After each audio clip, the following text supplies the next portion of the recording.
وقد روی بیان عددهم فی بعض الاحادیث. بعض حدیثو کې د پیغمبرانو د شمیر بیان شوی چې څو دي. علی ما روی ان نبی اسلام سئلان عدد الانبیاء، د نبی علیہ السلام نه د پیغمبرانو د شمیر باره کې تپوس شو. فقال 124,000 1,40,000 وفي روایت 124,000 او په یو روایت کې راغلی 2,40,000 پیغمبران.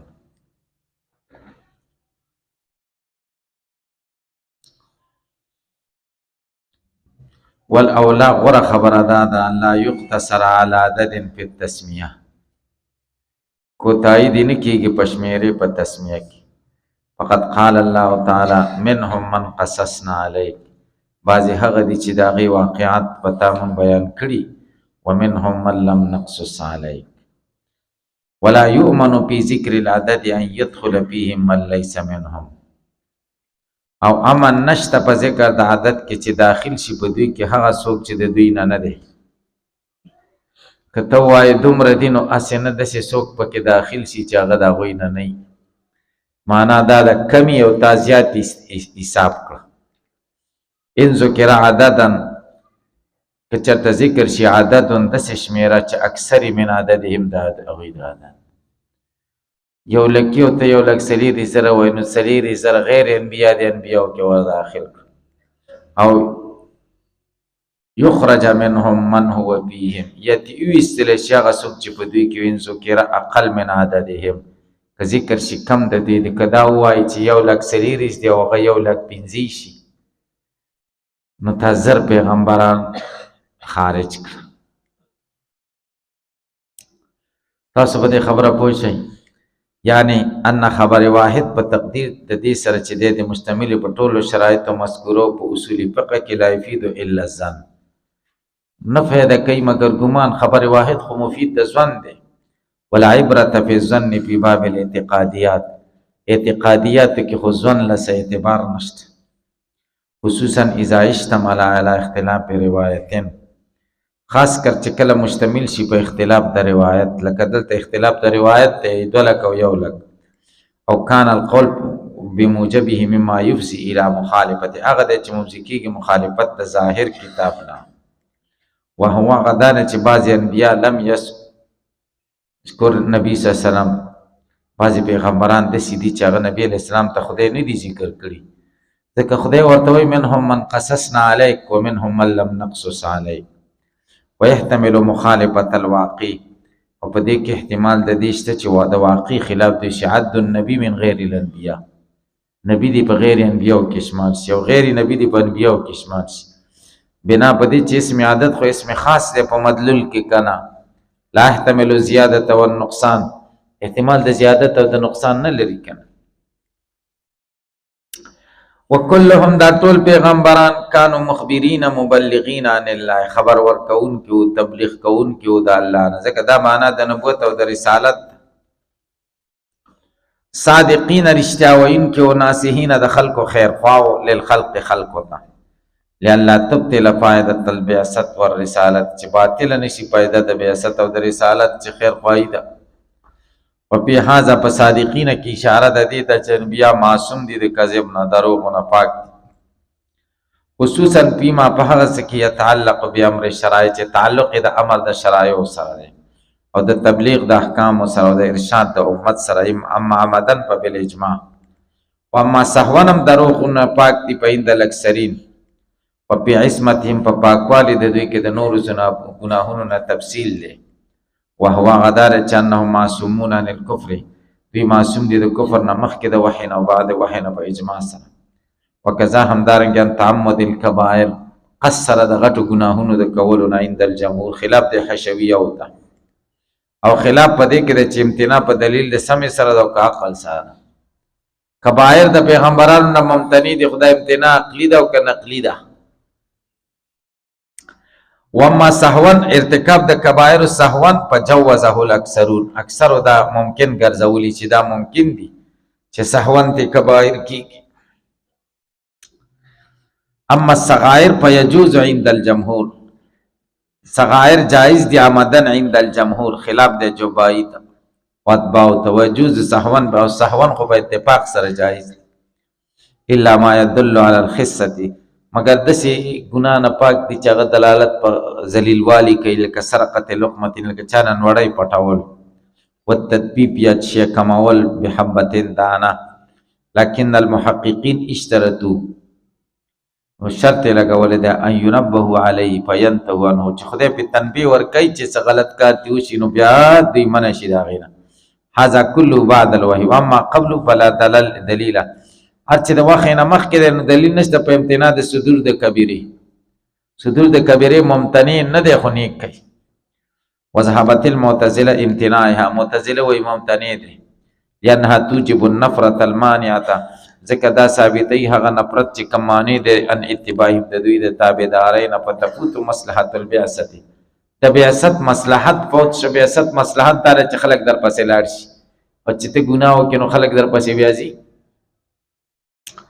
والحق دار چې منع د هغه ګناهونو د یوجب النفرته کاهر الامهات، لکه د میندو سره زنا، فجور، صغائر چې دال په خست دي، ذلیل والی. ومنعت الشیعة، شیعو منع کړي د صدور د صغیره او کبیره مخکې د وحی نه او بعد د وحی نه، لکنهم جوزوا اظهار، لیکن دوی جائز کړي د اظهار د کفر تقیتن، کله کله کفر ښکاره کوي تقیتن. تقیه پیژنئ؟ تقیه شیعگان وی تقیه یو مذهب کې د شیعگان یو اصل دی چې کوم ځای کې خلک ډېرو نو د هغوی تابعداري کوه، او مطلب د هغوی د ځان د بچ کولو دپاره هر څه ویلی شي، وایي زه سني یم او زه دا یم، او د عمر صفتونه کوه چې تا ته څوک ضرر ونه رسوي، او بیا چې د هغوی نه خلاص شو بیا ورته کنځلې کوه، دې ته تقیه وایي. هلکه پې پوه شئ، تقیه دوی وایي ډېر یو غټ کار دی زمونږ دین کې، وایي دا حق د خلافت د علي و ابوبکر ته چې میلاو شو، ابوبکر علي ولې مطالبه نه کوله، وایي تقیه یې کوله. تقیه خو کمزوری سړی کوي، علي رضی الله عنه بهادر و، تقیه یې کوله دا خو د هغه سپکاوی دی.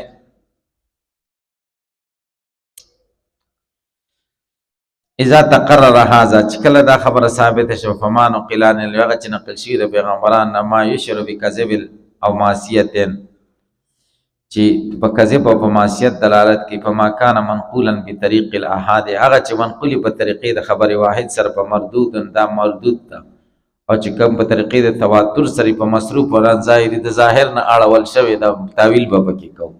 انم کانا و الا کچته د سنشي نو محمول د په ترک اولا باندې، محمول د په چا ترک اولا. وكونه قويا قبل البعثة والتفصيل ذلك في الكتب المبسوطة، د دې تفصیل په کتب مبسوطه کې دی پراخ. وافضل الانبیاء ټول پیغمبرانو کې غوره محمد علیه السلام دی، قولی تعالی کنتم خیر امه، تاسو غوره امت خرجت للناس،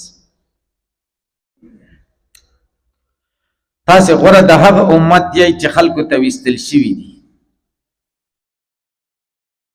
هلکه پې پوه شئ،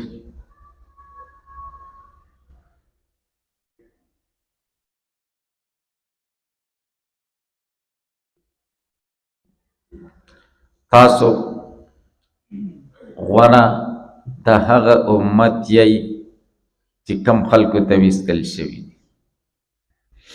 دې آیت کې ګوره ډېره خطایان ملایان کوي، تبلیغیان دا آیت د ځان ګڼي چې دا زمونږ دی، وایي که نه وایي، بس چې هغوی بیان ته ودرېږي کنتم خیر امة اخرجت للناس، او پیران چې ودرېږي هغوی په خطبه کې الا ان اولیاء الله لا خوف علیهم ولا هم یحزنون، وایي که نه وایي؟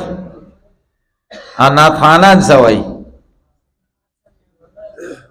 وما ارسلناک الا رحمة للعالمین. نو دا آیتونه بعضې خلکو د ځان کړي دي، همونږ وایي دا ټول زمونږ دي، زمونږ په ایمان دی. کنتم خیر امتن، تبلیغان داسې ترجمه کوي تاسې غوره امت یی، ولی اخرجت للناس، نو دا اخرجت للناس د خیریت دپاره دلیل او علت ذکر کوي، تاسو ځکه غوره اخرجت للناس چې خلکو ته ویستل شوي یی د کورونو نه، کورونه وتلی یې د الله لاره کې نو ځکه غوره یې. اخرجت للناس معنا چې د کورونه بسترو سره وتي یې. اخرجت للناس دا معنا کوي او دا غلطه ترجمه ده. اصل کې داسې ده چې اخرجت للناس دا صفت د امتین دپاره دی، د مضاف الیه دپاره. تاسې غوره د هغه امت یې چې کوم خلکو ته ویستل شوي، تاسې غوره د هغې امتونو چې کوم خلکو ته ویستل شوي دي، د عدم نه وجود ته کوم امتونه راغلي دي، په ټولو کې تاسو غوره یئ. دا چا ته وایي؟ امت محمدي ته. دا خطاب امت محمدي ته دی. تاسو څومره امتونه چې د عدم نه وجود ته راغلي دي، په ټولو کې تاسو غوره یئ. اخرجت للناس به صفت د امتین شي. امتین ظاهره کې مفرد دی خو معنی امم ده. امم تاسې غوره د هغې امتونو یئ چې کم خلکو ته راویستل شوي دي. هلکه پې پوه شئ. یا للناس د خیر سره متعلقه، د خیرن سره. تاسې غوره د هغې امت یئ چې ویستل شوي دي، خلکو ته غوره یئ.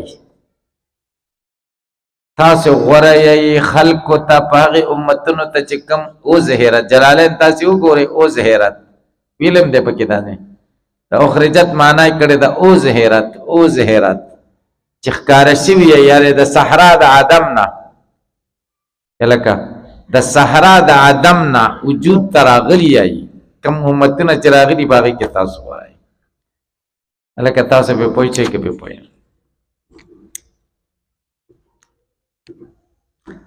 او دا خطاب صرف صحابه ته نه دی. ګورئ چې داسې شي چې تاسې غوره د امت یئ، تاسې غوره د امت یئ. ځکه ټول امت ته خطاب دی که نه، ټول امت ته. او د صحابه بیا په امت کې غوره دي، د هغې لپاره نور دلیلونه شته که نه. دا سره تاویل بعیده کوو. صحیح شو. ولا شک نشته چې خیریت د امت خو به حسب کمالهم په دې اعتبار سره دی چې دا کامل دي په دین کې. وذلک تابع لکمال نبیهم، او دا تابع دی د کمال د نبی د دوی. الذین یتبعونه، هغه چې دی تابعداري کوي. او استدلال په دې خو چې انا سید ولد آدم، زه سردار د بچو د آدم علیه السلام. ولا فخر لی ضعیف دی. ولی؟ لأنه لا يدل على، ځکه دا دلالت نه کوي چې دی افضل دی د آدم نه، بل من اولادي. بلکې دا خدا معنا ده چې زه آدم علیه السلام د اولاد سردار یم، نو د اولاد نه غوره یم، آدم نه خو غورهوالی پکې نه معلومي. تاسو سر خلاص شه که خلاص نشه. عاملون بامر، عمل کوونکي دي په امر د خدای. علامه دل علی قول تعالی، که دا د خدای قول په دل. لا یسبقونه بالقول، نه مخکې کېږي د خدای نه په وینا. وهم بامر یعملون، د خدای په امر دی عمل کوي. دا قول لا یستکبرون عن عبادتي، تکبر نه کوي د خدای د عبادت نه. ولا یستحسرون، او نه ستړي کېږي. ولا یوصفون بذکورة ولا انوثة، نه موصوفېږي په نارینه‌توب او زنانه‌توب سره. ښځې او سړي پکې نشته. اذ لم یرد بذلک نقل ولا دل علی عقل، ځکه په دې نه نقل وارد دی او نه پې عقل شته. وما زعم عبدة الاصنام، د بوتانو بندګانو ویلي چې انهم بنات الله محال باطل، دا د خدای لوریانې دي. دا خبره محال ده، باطل. و افراط فی شانهم، او دا زیاتی دی په شان د ملایکو کې. کما ان قول الیهودي، لکه دا د یهودیانو قول چې واحد فالواحد منهم قد یوه نه یوه پکې کله کله کفر کوي. ویعاقبه الله، او خدای عذاب ورکوي بالمسخ، چې شکل یې بدل شي. تفریطا و تقصیر، دا کمی دی، کوتاهي ده د ملایکو په حال کې. فإن قیل، که څوک اعتراض وکړي، الیس قد کفر ابلیس، ابلیس خو کفر کړی و که نه. وکان من الملائکه، د ملایکو نو په دلیل د صحت د استثناء سره منهم د دی نه.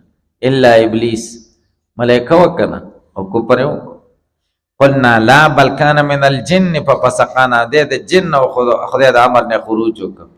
لکنه لما کان فی صفت الملائکو، په صفت کې او په باب د عبادت کې او په رفع د درجې کې، او جنی واحد و معمورا آباد و مغمورا فیما بینهم، پټ و د هغوی په منځ کې. صح استثناء منهم تغلیبا، د هغوی نه استثناء صحیح شه. تغلیبا ملایکه خو نه وه که نه، دخیلو.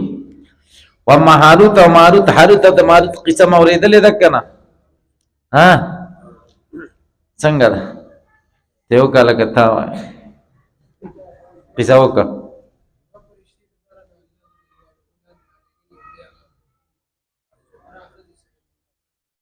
ها ها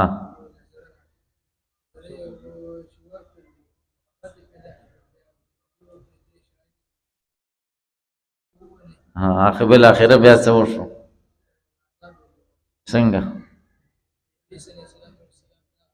ها دا د هاروت ماروت باره کې قصه ده کنه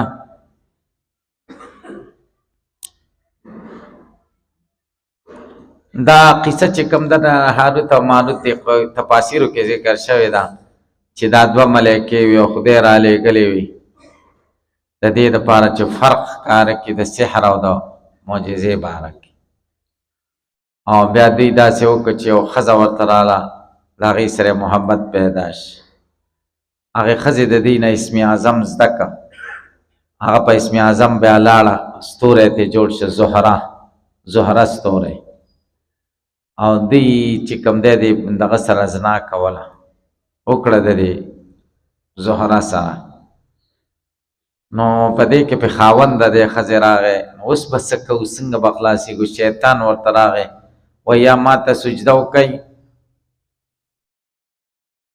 بچ کوم بم او یا شراب وڅکئ او بیا پلان کې 3 کاره وکئ نو دوی باندې دا 3 کارونه وکړه د خدای عذاب پرې راغی څنګه عذاب ادریس علیه السلام ته ویلې چې دنیا عذاب خوښوي که د آخرت دی ویلې دنیا عذاب ښه دی آخرت خو دایمي دی دغه کې چې کوم دی راځوړندې کړی په کوی کې وما انزل علی الملکین ببابل هاروت و ماروت او دومره اوږدې دي چې اوبو ته یو دومره لاس دغه دی مزل دی چغې وایي د اوبو ورته خولې نه ورسي الټه ځوړندې دي تاسو دا قصه داسې اورېدلې ده دا دروغ ده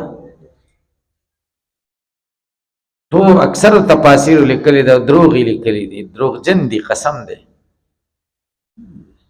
دا ټول تفاسیر لیکلي ده دروغ یې لیکلي